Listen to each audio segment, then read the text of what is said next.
The impudence, the audacity, the unmitigated gall of those Knuckleheads of Liberty podcasters, daring to voice opinions outside the mainstream of accepted thought. Listen if you dare. It's angry, it's funny, it's even sometimes sad, but it's always based on freedom and justice, as you will see. Here's our host, Jason McPhee. It is March 20th, 2023, and welcome to the Knuckleheads of Liberty, where we bring you the people and the organizations fighting for liberty around the country and in your region. On this show, it's just the Knuckleheads this time, but with a lot of good topics to talk about on liberty. But before we get to that, let me introduce you to our panel. In our upper left-hand corner, we have Leon, the word Brathwaite, last word in liberty. He is a retired engineer in the state of California. In our upper right-hand corner, we have our screaming eagle of freedom, Tim Everett. He is a pilot in the state of California. My name is Jason McPhee, and I'll be your host. So let's jump right into it. What's bigger than the whole financial crisis? I tell you, maybe we are the Titanic that just hit the iceberg. I don't know. James, can you bring up the visual on that, our invisible hand there? Oh, wrong story. There we go. So Wall Street Journal here has the sort of a good story about the timeline of this whole spark to the current collapse, I guess you might say. Essentially, this comes down to the Silicon Valley Bank is I guess the one that'll be remembered in the history books this time if it turns out to be the actual iceberg. But apparently, the interest rates, we've been going through all this inflation under Biden. And so the Fed has had to adjust interest rates up pretty quick. And that means that there's a lot of banks with assets that it thought had a certain value on its books that now don't have quite the same value. And so this sort of caught Silicon Valley Bank by surprise, and they wound up having to liquidate some of their assets in order to cover withdrawal demands and other things. And it's actually wound up causing them to I guess have a bank run, where people start trying to demand their funds out, and so anyways, the federal government, long story short, had to jump in and essentially ensure that all of the depositors would be whole, even those over the FDIC amount, which is kind of crazy thing, because like what's the point of just saying, hey, there's an FDI limit if it doesn't really matter? So anyways, but this is part of central planning, right? When the plan never seems to work out and it's all ad hoc. But anyways, this is kind of what we're into at the moment, is that we have this banking crisis where now there's been several other banks as well. The latest is or one of the latest is Credit Suisse, and the Swiss government has stepped in to back them up. So why I don't think it's the Swiss government, actually, it's a Swiss. It's a Swiss bank that is buying them. Yeah, it's called USB, but I think there's been some promises, I think, from the Swiss government that somehow they're not going to let this thing go under. So the Swiss government has facilitated the purchase of UBS of Credit Suisse. Yeah. But anyways, this is not like out of the blue, right? I mean, this comes on the heels of a COVID lockdown, piling trillions of dollars more of debt onto the economy. Let me show you the normal, little things we show. Here's the debt clock. We are fast approaching $32 trillion in debt. And of course, it was only about a decade ago that we were around $20 trillion in debt. So, this is really starting to roll out of control pretty fast, it feels like.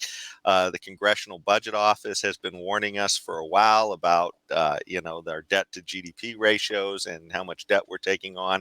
And this is what their chart shows. We've talked about this many times on the show, but you go back to the early 1900s, and the the government's footprint was pretty small on the economy. It was just a little bit of debt compared to the amount that we made.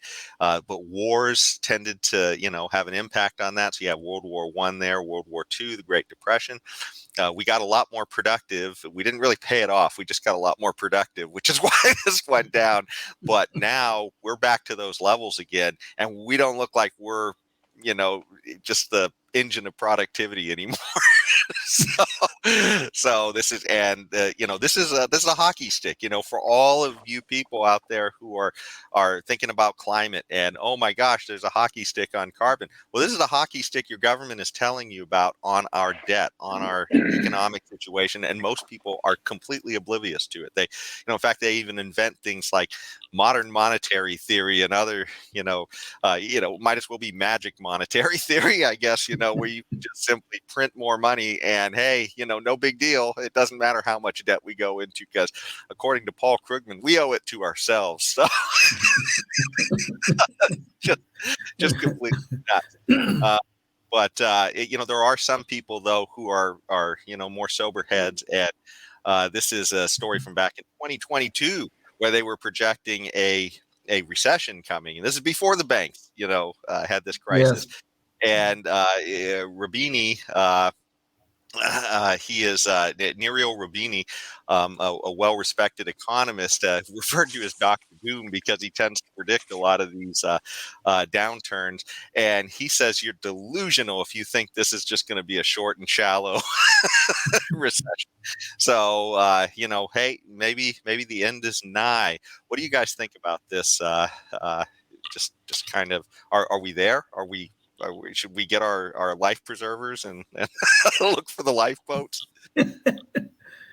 Tim, go.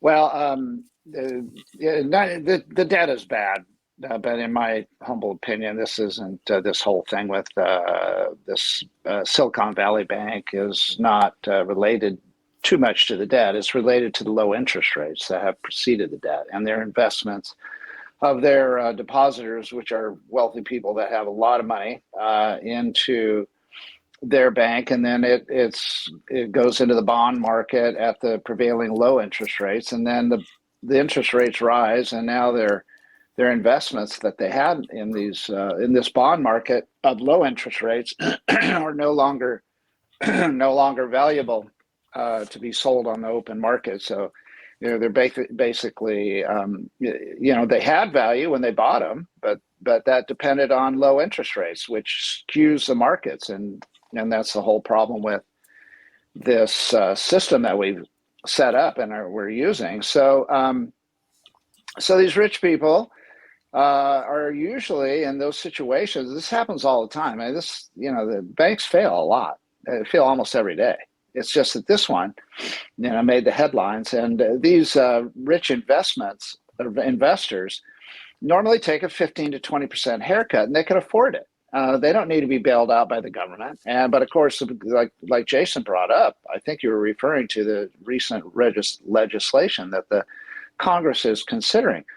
All that does is bail out uber wealthy people that can afford it to take, and they should take a haircut if they're going to be investing in the bond market in an environment of historically on the bottom of the 0% and slightly above interest rates. If they're going to be that that blatant with their money, they deserve to lose some of it. But this legislation that Jason's referring to is going to bail them out completely, so they don't lose anything, like Credit Suisse. It's like seriously, it's called investing because it's comes with some risk. You've got to take. It means you can lose it. And so what's going to happen? And of course they're putting this out there as if, look, the FDIC already insures. Of course they don't have enough money for everything that's out there, but assuming they have enough money for the normal type of bad guidance from the banks that are investing in these kinds of instruments, they have enough money to cover up to $250,000 of the majority of people from the low to middle class. Okay, most of us are covered. So, okay, no, they don't, like Jason said, apparently it's broke. Yeah, it's broke for the uber wealthy people that put a whole bunch of money into these kinds of investments. But those uber wealthy people can afford to take the 15 to 20% haircuts they normally take when they lose these kinds of investments. So this is again this government response. That's the cure is worse than the disease. Again, like everything they do, it's always the same thing. They create the disease with their uber low interest rates in the first place. Then the disease affects some people, and now their cure for it is to make it even worse. So that now, imagine, if you're going to be covered for investing in stupid things, it doesn't matter what you do then. You don't have to worry, right? You're not going to lose it because the government's got you backed up. Well, no, let's stop talking about the government as if it had its own wealth. It has nothing, zero money, zero, outside of maybe what they own in real estate. Aside from that, they have nothing. All they do is take money from us and give it to other people. They take money from one American and give it to another. And in this case, they're giving it this solution, quote unquote, they're talking about is giving money to wealthy people. So, number one, no, I don't think it's a canary in the coal mine yet, because this is even though by amount of money, it's fairly large. I think it's the 16th largest bank or something. Silicon Valley it's gone now, but was. But in terms of total investors and its impact on the economy, it's very small. So no, it's not a canary in the coal mine yet. Not that all this uber low interest rate regime has not created horrible distortions in the market. It has. Well, and, Tim, though you say it's not a canary in the coal mine, but this one died, and there's a whole bunch of other sick canaries. That is just the problem I think we are ignoring here because Silicon Valley Bank went under. First Republic had to be bailed out. Well, thank God they were not bailed out by the government per se. Private banks had to bail them out. I think it was 11 largest banks in the United States formed a consortium to bail out First Republic. And then we had this problem about Credit Suisse came up after that. And Credit Suisse has a very large presence here in the United States. They are part of our banking system, even though they are Switzerland based.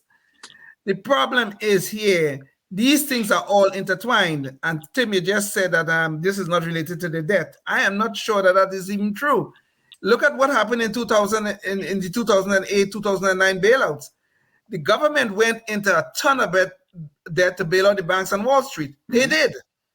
So part of the problem that we're seeing right now is because of those bailouts that occurred in 2008. So yes, the interest rates, the uber low interest rates are causing these interest rates are causing problems. Yeah. But the government is also going into debt to finance some of this damn nonsense they are doing. So some of these things should be allowed to fail. I think they should be. Right. Well, Leon, could you real quick? Let me pull up the visual again real quick, just to show you financially where the country was back in 2008 when we had our last one. Our invisible hand, James, can you pull up the visual again real quick? So if you look here, this is about before this big upward slope. That's where we were in debt to GDP around the time of the first of the 2008 crisis, right? So we were around 40 to 50% debt to GDP in that period. We're getting near 115, 120% right now. Right, and I mean, if we're to get a big jump like that now, I mean, we're way ahead of the CBO's projections on where all this is going. So anyways, okay, you could say that the total debt is related to what happened to Silicon Valley because it represents what happens when you hold interest rates down at 0%. What happens? Oh gosh, do people go into debt, including governments? Yes. And do people utilize that debt to do frivolous investments? Yes. And do the people that are involved in the frivolous investments, do they deserve to have a haircut if interest rates rise and their investments become worthless? Yes, they do. So no, they shouldn't be bailed out. The stupid banks shouldn't be bailed out. I agree with Leon on that. We can maybe have more conversation about the relationship of the total debt to what's happening in this thing. And there is a relationship in that sense that 0% interest rates that are involved in the bond market is going to create higher debt. And you see government debt, federal government debt right there in that graph. But Tim, by the way, Tim, do you really have faith that Captain Dementia, who's currently running the show, can actually determine who the smart banks are and who the bad banks are? I mean, I don't have any confidence in him to tie his shoes in the morning. No, of course not. Yeah. We love to pick on the the idiot in chief, but let's see. No one can predict that. I mean, who can predict that? The market can. When these banks make these kinds of investments based on 0% or 1% interest rates, and then, it turns bad for them as interest rates rise. That's just investing 1A right there. And if they're going to do that, then the market will tell when they are going to go belly up. And, are there going to be more banks to follow? Probably. Is this going to be the beginning of the end or the crashing of the monetary system? I think it's a little too early to say. That's why I say I'm not sure that I guess I should say that. I said that it's not the canary in the coal mine. I should say I'm not absolutely convinced at this point that this is the canary, Silicon Valley and Swiss Bank and all those. But it's certainly indicative of a trend of bank failures based on rising interest rates. Interest rates, by the way, they're still below historic, vast long terms of historic rates in the 6 to 8% category. So we're still not even there, and already we're having these kinds of issues. And I'm not saying we're not going to have more issues. Is that going to collapse the monetary system by itself? I'm not sure. I think it's going to have like stupid ideas like this idea about bailing out all these investors and bailing out all these banks. That's stupid. Well, that's going to cause. And by the way, let me just go back to that graph, and you don't have to show it, but remember that uptick that you were pointing out after the 2008 crisis. Now, David Stockman is painstakingly, as he always does, come up with a number of the total hit to the economy. It was, after 2008, about $800 billion. Their response was 8 times that amount in debt to bail everybody out. 8 times the hit to the economy. 8 and we didn't even have that. We didn't even have Captain Dementia running things. Right. No, you don't need to. You don't need to. You don't need to, because the system is totally been corrupted by the Federal Reserve and this whole fractional reserve thing, and the lack of sound money and no tie whatsoever to anything to hold back the increasing debt, which, here we are. So here's the thing. It's not just, here's what happened because of your idiotic 0% policy, low interest policy. Oh gosh, I got a 2% loan on my house. Aren't I lucky? This is wonderful. I just bought a car for 3% interest. Who did that? I mean, I'm too old to not know that. Well, I don't know, but we got to. That was ridiculous. Yeah. Anyway, are we going to move on? Well, yeah, I just wanted to get us onto some of these next things too, and also too, maybe you could bring this up, James. When you talk about who got bailed out, by the way, our governor also was one of the people who got bailed out as a depositor. So when you talk about bailing out the rich, it just should be known that hey, it's the usual suspects in there who are getting the sort of the sweetheart deals. And by the way, he lobbied the federal government to do this bailout without apparently disclosing the fact that he had 3 wineries that were banking with that. We are so shocked to know this. Yeah. Oh, we're so shocked. Well, they haven't been bailed out yet, have they? or have I believe they have. I think Well, Biden I think said he guaranteed they haven't. everything It have over- not been physically done, but the promise is clearly there. So the Yeah. federal government's going to bail out all these guys. Okay, yeah. See, Yeah. this is the problem. That's the problem right there. They're going to go bail these people like Newsom out that deserve to lose their money, or at least, you know, as much as they would normally lose in a free market. But no, and look, if we're going to have a free market, there's going to be risk. If this is the whole thing about freedom. Freedom is risky. Freedom is not clean and orderly and perfect, okay? Freedom is messy. Freedom is you lose sometimes. Freedom is you make mistakes and you're allowed to make mistakes. Freedom is you shoot heroin and you become an addict and you die because you're stupid, okay? That's freedom. You have the freedom to do that in a free society. But if we're going to allow people to do essentially the same thing, I shot the heroin of 0% interest rates into my investments and they died. Oh, no kidding. Really? I'm shocked. You know, okay, this bailout thing, this is the crux of the problem in this complete total distortion of the free market. It's not free at all. We're almost a bad word. We are messed up badly here, and it's getting worse and worse. Yeah.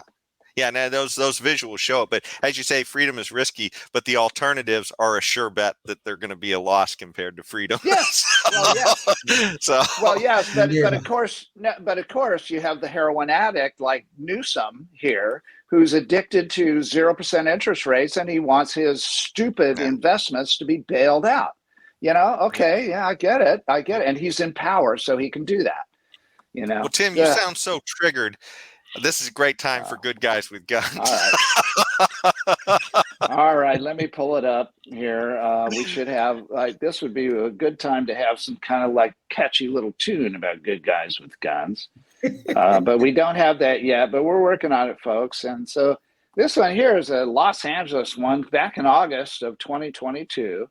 Lincoln Heights, a homeowner shot and killed a man who lunged at him with a knife while he was in the front yard of his Lincoln Heights home, authorities said Saturday. The suspect, a man in his 30s, was pronounced dead at the scene, said Officer Norma Eisenman of the Los Angeles Police Department. His identity was not immediately released. The suspect approached the man at about 9:40 p.m. Friday in the 500 block of East Avenue 28.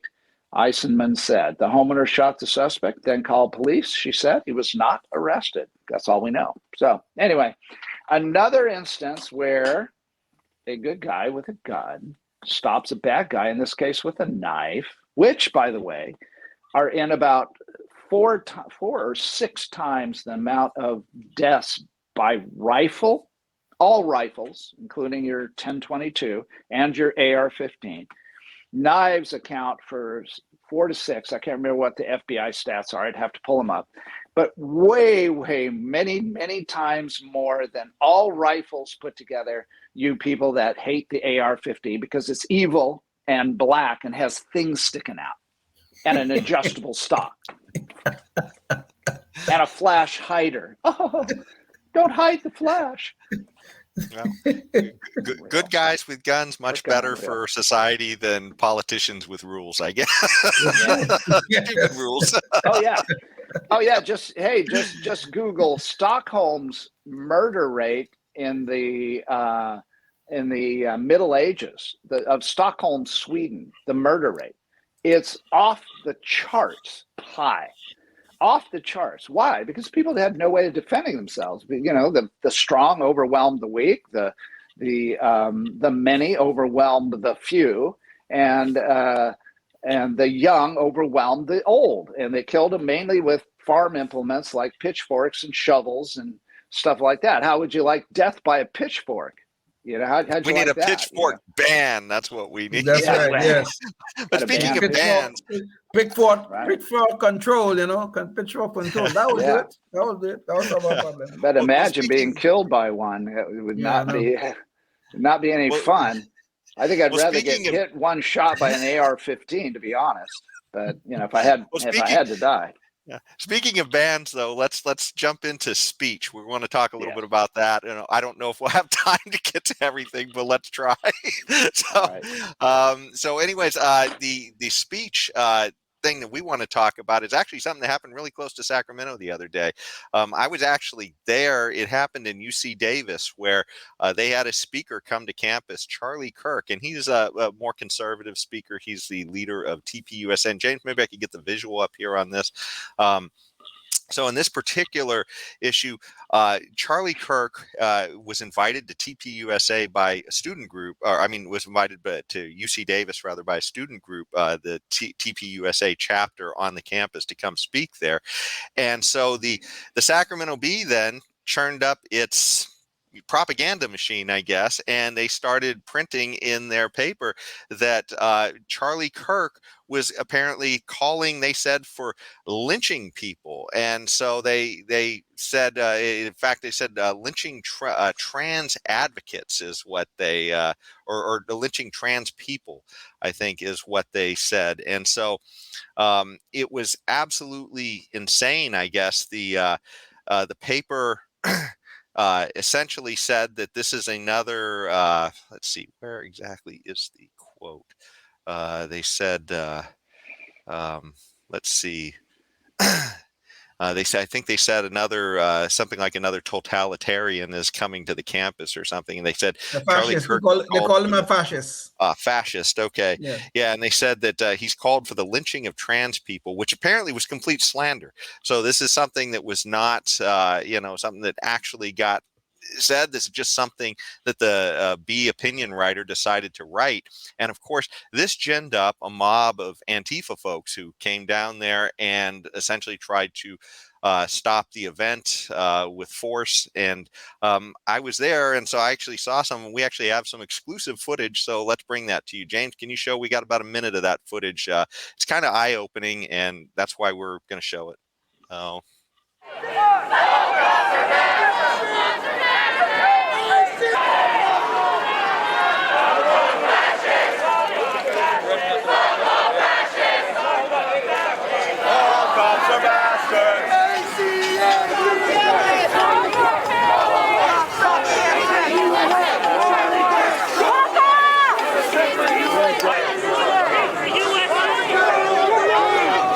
Umbrella? What kind of fucking idiot uses a fucking umbrella? If you're gonna use something, right?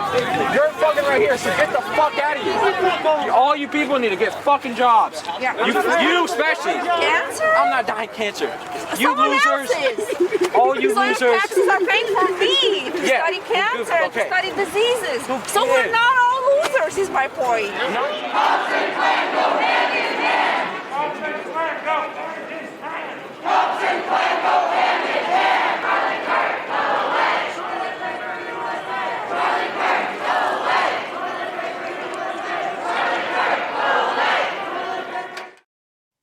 So that was the video of what was happening outside, and it's actually a quick little video I'm going to show you as well of them breaking in the doors at the event as well. And here's something that the California Globe has on its website.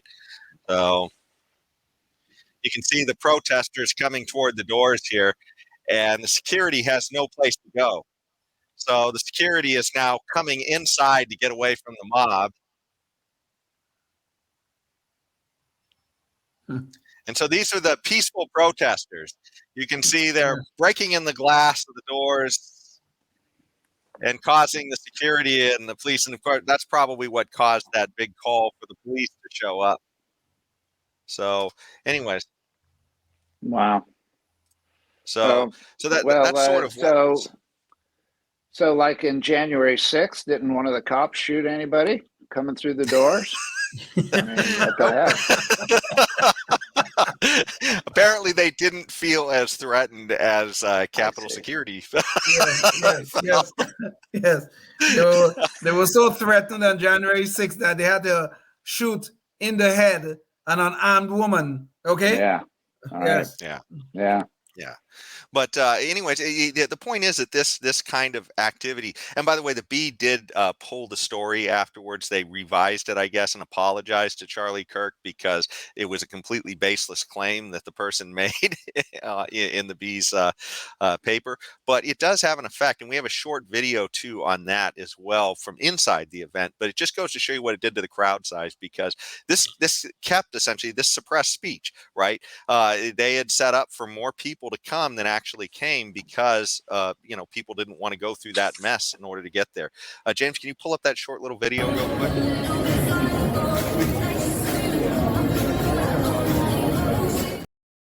See, there's about 2/3 of the seats there in the back were completely empty.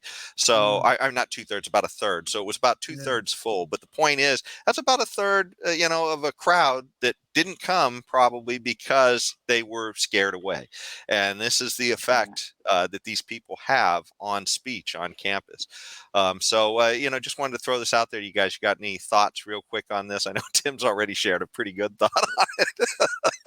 No, it just, I mean, this story have so many levels here. It'll probably take the whole show to discuss all of them, but just briefly.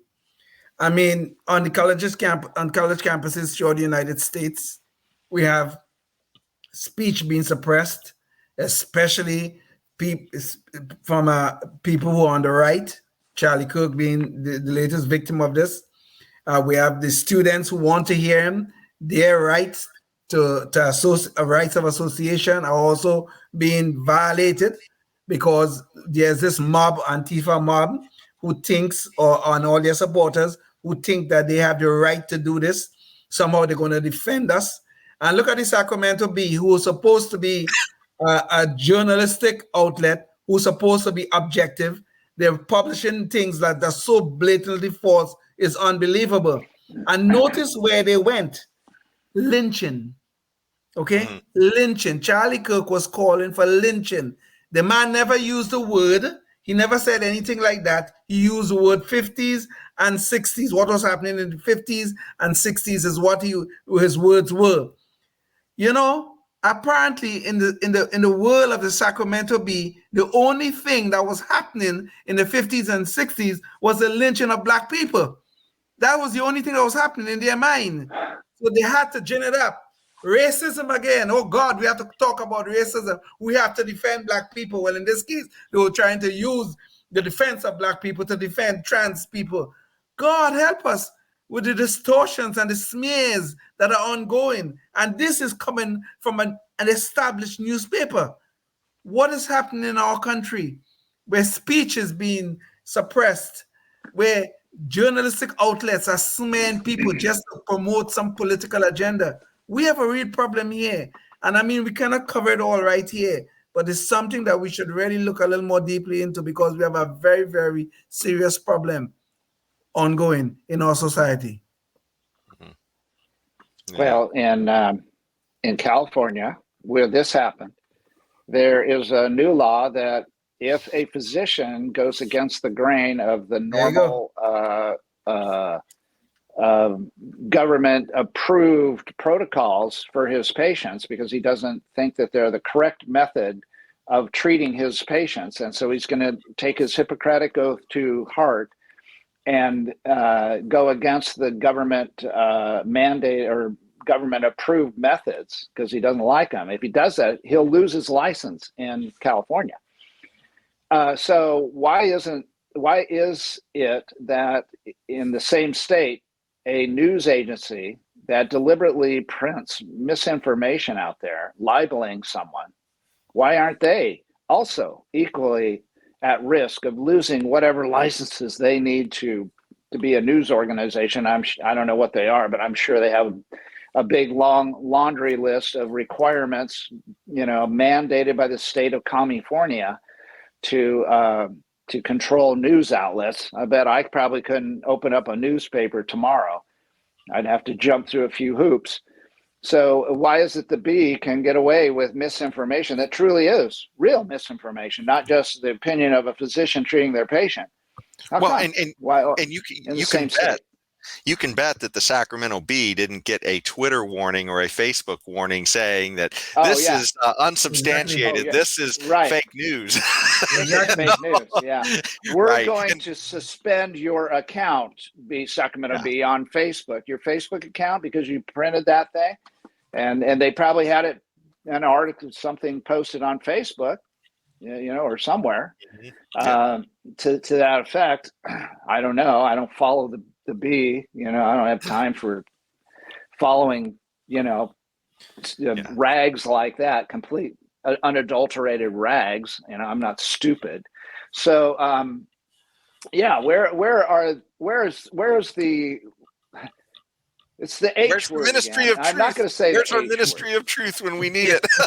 Yeah, where's our ministry of truth? Because there is a to not utilize the H word, there is a lack of consistency here. Oh God. Well, okay. That's putting it very charitable, Tim. I like that. But there's even a larger problem here is the whole dispensation of justice issue that is going on. I mean, look at what's happening to January 6 people. Okay. Well, Leon, can you hold that thought? Because this is a good transition into the Knucklehead Noise Patrol, and your thoughts here will carry right over to that, I think. So, so let me introduce that. So the idea of of essentially the ministry of truth, the government going in there and trying to get these social media companies to censor misinformation, right, and to keep voices down that they think are harmful. Okay, well, here we completely had the Sacramento Bee doing that, and of course, nobody was out there. They had to threaten to sue them in order to get them down, to pull the story and change it, and that was after the damage was done.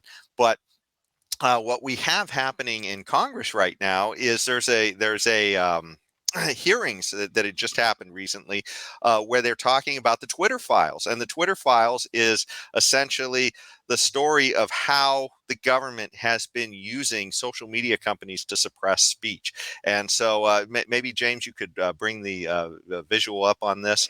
So essentially the Democrats they're interviewing Matt Taibbi and Schellenberger about how they about their reporting on this, because those are two of the key people who have been out there essentially showing the revelations of what's been in the Twitter files. So to give you a quick take, Elon Musk bought Twitter, and had he not bought Twitter, we wouldn't be going through these files right now. But because he bought Twitter, he opened up what was happening at Twitter to a handful of journalists that he thought were quality journalists. So this included Matt Taibbi, Barry Weiss. She's a former New York Times reporter, by the way, too, who quit there because of the wokeism that was just getting too crazy for her. Yes. And a whole bunch of other people that they thought were good people that Elon Musk just said, hey, you choose the rest of the people, whoever you think could come in here and help, in this dissemination.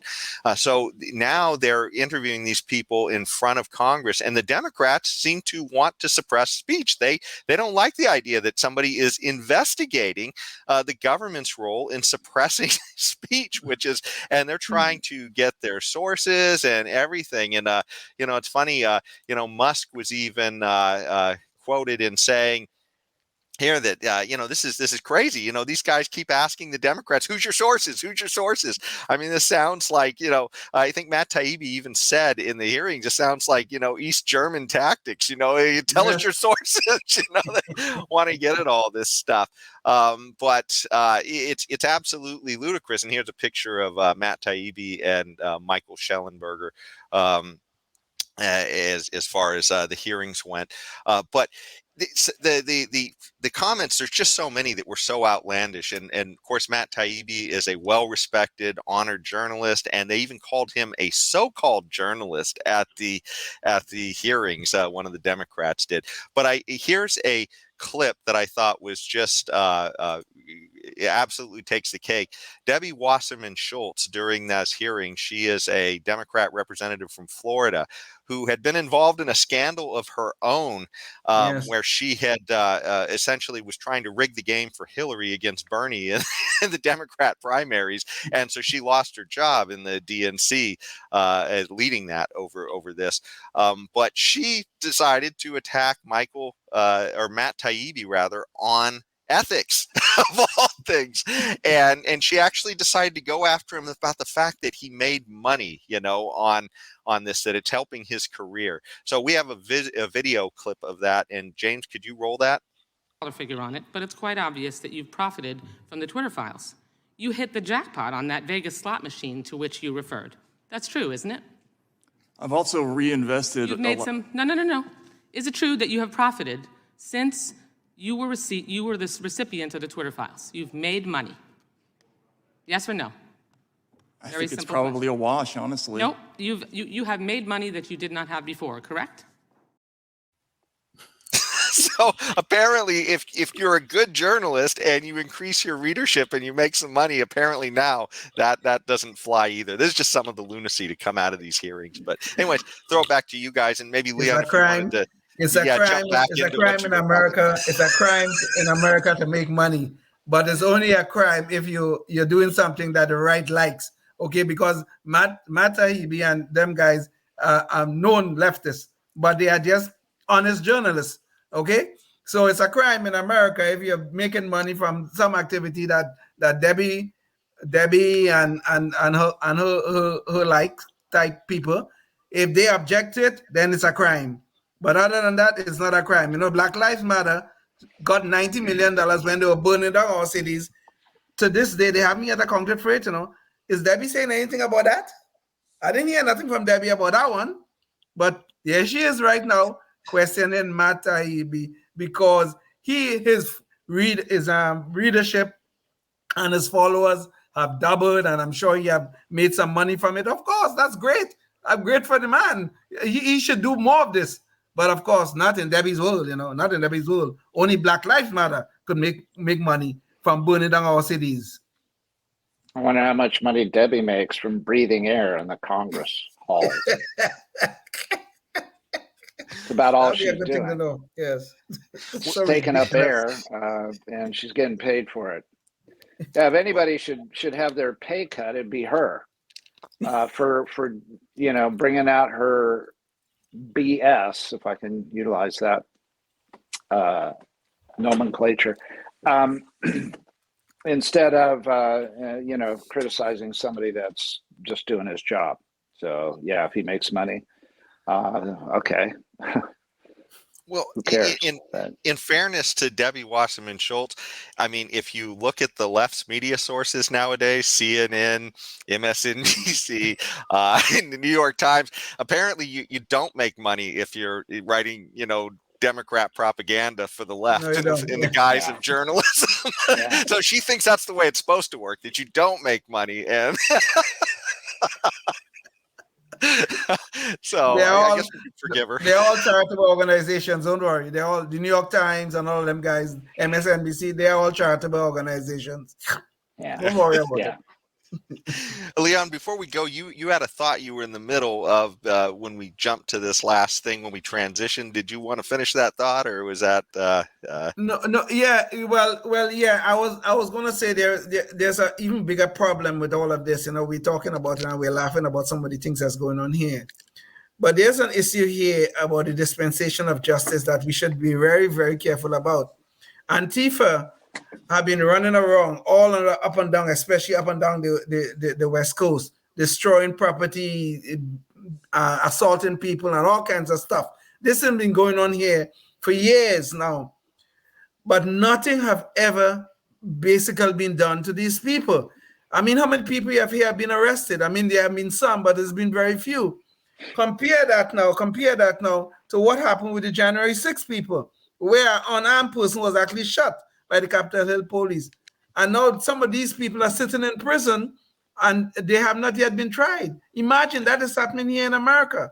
So there is this difference, this this separation in terms of the dispensation of justice, depending on if the government sees you as a favorite, as some sort of favorite of the left, versus if you are somebody who's associated with the right. Because January 6th is, of course, associated with Donald Trump and all the leftist stuff, Antifa, Black Lives Matter, and all these people, they're on the favorites of the left. And the FBI and law enforcement seem to be their dispensation of justice is being targeted at the right rather than looking at everybody when we're supposed to have equal justice for all in this society. But that is not what's happening, and this is a real problem. Yeah. Well, and Tim, I thought that was a wonderful insight you had earlier about the idea that they're breaking in the doors there, and those cops didn't have their guns out, like they did at the Capitol, right? So those people were literally breaking down the doors and causing the security to back off and run inside. No, yeah, and what play? That was a school, right? Mm-hmm. That was UC Davis. A public school, okay? Yeah. Public school. Well, they're dancing on thin ice because in addition to the whole right-left hypocrisy, there's also the hypocrisy that if you are attacking the hallowed halls of Congress, which is basically the government, which it is, versus the Antifa people burning down the privately owned businesses. Or suppressing speakers on a campus, right? Yeah. Or suppressing speakers on a campus. So, but just in the actual targets of these things. So on January 6th, you had people entering the hallowed halls of Congress and using sitting on desks and propping their feet up for Facebook photo ops versus people burning down businesses owned by people and their life's work in many cases, and their investments. These people that are hardworking, don't have a lot of money, they're losing it all. That's fine, according to the left. That's hunky dory. That's peaceful protesting mostly, and but the January 6th thing, no, that's a whole nother ball of wax because they have the audacity to enter into the machine. Yeah, and that's part of the big deal there too. And the bigger story, I think, and it's related to these Twitter things, is how threatened the left is by suppressed footage being shown of the event, as they've called for Tucker to be taken down and get rid of Fox News and all this other stuff. So suppression of speech again. Suppression of speech. Yeah, they are calling for it. Okay, the left in coordination with the government is calling for the suppression of, we want to make sure there's no misinformation or disinformation out there, and that is all we want. And yet we now have the Twitter files that shows the biggest propagandists we have had during the COVID lockdowns and even on other things is the federal government. Yeah. And that is what's going on right now. And these are the same people trying to suppress speech. Unfortunately, our time is way over, so we got to suppress our own speech now. Thanks so much for joining us. I think we're suppressing Leon's speech. There you go. Leon can take one for the team. All right, I'm taking it. But thanks so much for joining us. We had a great guest earlier too, Valerie Durham. So go check that interview out about Freedom Fest 2023, and we've got Pacific Legal coming up next week. So be sure to stay tuned as they stand up for the government essentially trespassing on people's rights. So we're looking forward to that. So until then, stay tuned and stay free. Life, liberty, and the pursuit of happiness, always and forever. Thank you for listening to the Knuckleheads of Liberty podcast. Find us on Facebook, Rumble, YouTube, your favorite podcast network, and at knuckleheadsofliberty.com.